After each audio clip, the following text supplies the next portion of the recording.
Aqueles que não estão tomando decisões, nem fazendo o seu caminho se pautar pela opinião dos outros, nem de alguma doutrina de igreja, mas pela sua convicção no Senhor. Nós recebemos de Deus o livre-arbítrio exatamente para isto, para você não ser mais um macaquinho no meio de uma manada, você não ser mais um boi no meio daquela manada, você não ser mais um na multidão. Deus trata com você especificamente, portanto, Ele quer que você pense, Ele quer que você creia, Ele quer que você decida pela sua convicção. E nisto nós vamos ser alertados pelo Senhor para não sermos levados por ventos de doutrinas, que é o que mais existe em nossos dias. Que são ventos de doutrinas? São influências de alguma doutrina que generalizada dá certo. Eu vou citar uma para não falar no nosso meio evangélico. O islamismo foi uma ideia trazida por um anjo para o Maomé, que em 610, o ano 610 da nossa era, organizou aquele conjunto de doutrinas da sua religião, o Islã. E assim ele divulgou.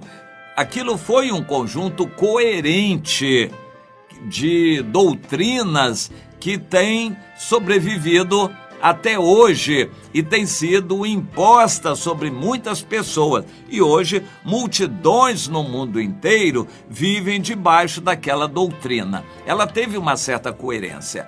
No meio evangélico, nós temos os principais ramos de doutrinas que se cristalizaram, deram certo, e essas denominações que se fizeram progrediram. Na Bíblia nós não encontramos Deus valorizando denominações, portanto nós temos que tomar cuidado com isto. Quando uma denominação se cria e cria dogmas e doutrinas, nós temos que analisar isso à luz da Bíblia, para não recebermos algo que foi mastigado por homens, mas não necessariamente nos trazido pelo Espírito Santo de Deus.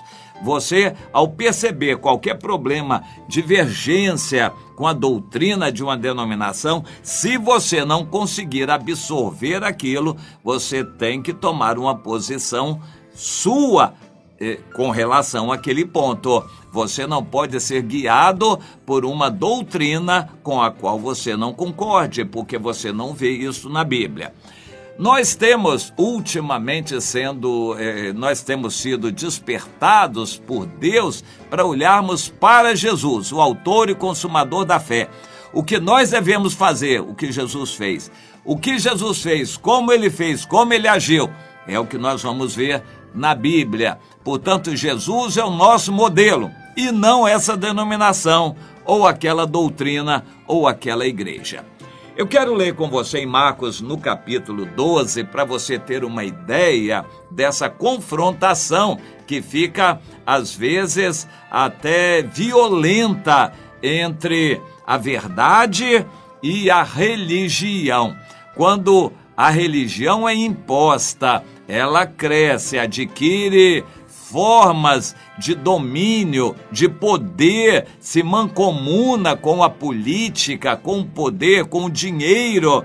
Então ela costuma se desviar da verdade por causa dos interesses econômicos. Isso é muito comum nas religiões. O poder, uma estrutura de patrimônio, templos vistosos, e isso para impressionar as pessoas como sendo sucesso, e se é sucesso, é prova da verdade. Sendo sucesso, então é porque está bem, Deus está abençoando aquela denominação, aquela religião. O raciocínio é este, mas o que nós temos é que a Bíblia é, para nós, a palavra de Deus, a única regra de fé e de prática, e não doutrinas e dogmas de religiões. Vamos entender isto. Eu quero ler com você em Marcos, no capítulo 12, e eu leio aqui nesta versão linguagem de hoje, Marcos 12, a partir do versículo 37, o final do versículo 37. Uma grande multidão escutava Jesus com prazer o que ele ensinava. E ele então dizia ao povo: cuidado, é um alerta, cuidado com os mestres da lei, ou seja, os profissionais da religião, cuidado com eles. Eles gostam de andar para lá e para cá, usando capas compridas, aquelas túnicas talares, aquelas vestimentas religiosas, e gostam de ser cumprimentados com respeito nas praças. Eles preferem os lugares de honra nas sinagogas e os melhores lugares nos banquetes.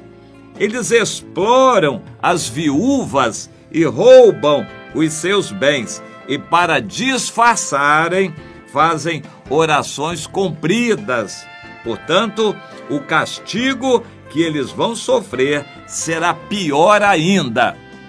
Jesus falou isto a respeito dos líderes religiosos, que eram profissionais da religião, viviam da religião, eles recebiam da religião e às vezes se enriqueciam com a religião. Para isto, eles se desviavam por completo da verdade. Eles ficavam de olho nas pessoas que tinham condições materiais para agradar, para conversar conversas agradáveis e amarrar aquelas pessoas.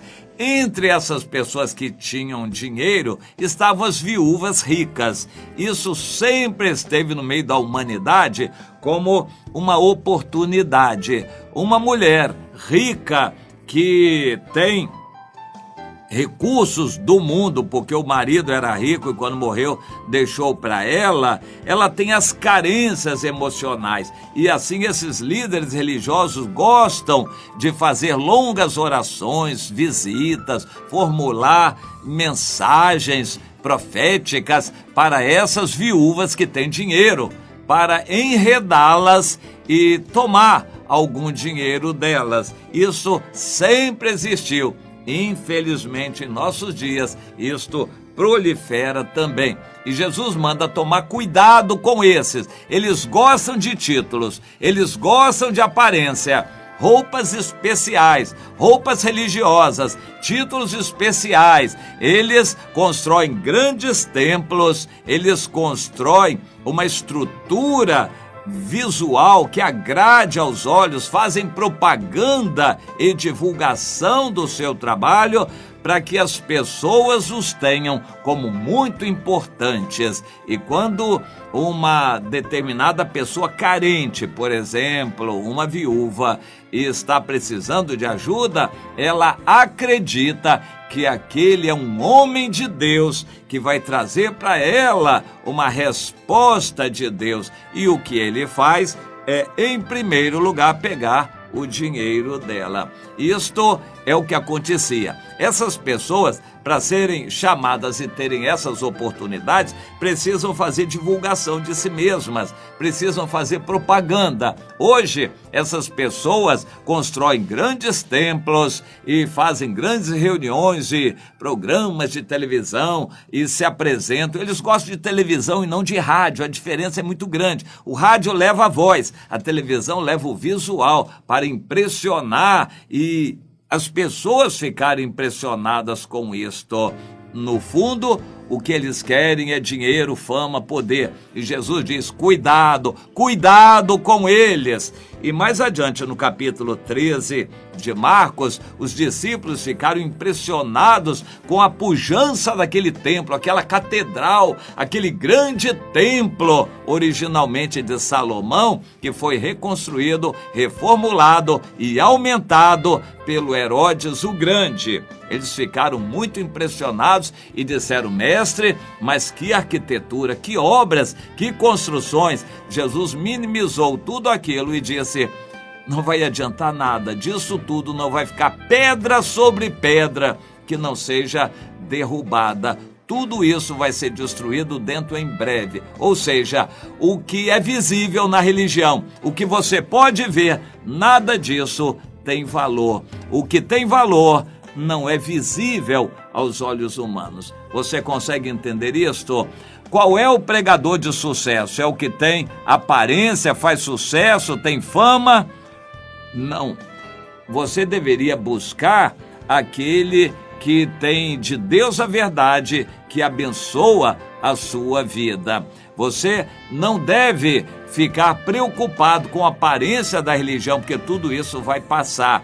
O que é essencial e que permanece e é eterno é aquilo que os olhos não veem, e só pelo Espírito Santo você vai entender, sentir e tomar posse. Portanto, comece a caminhar nessa direção. O que o Espírito Santo de Deus mostra a você. E das pessoas que você acha que são importantes para você, procure ver o testemunho de vida delas e o testemunho do Espírito Santo nelas. Procure dentro de você o testemunho do Espírito Santo a respeito dessas pessoas, para você também não ser mais um enganado por esses grandes líderes que gostam de aparência e de se fazerem grandes a si mesmos. Jesus mandou tomar cuidado com eles. Essa é uma palavra de Jesus que era totalmente diferente, simples e que tinha unção na palavra. Por isso, as pessoas reconheciam a verdade na boca dele.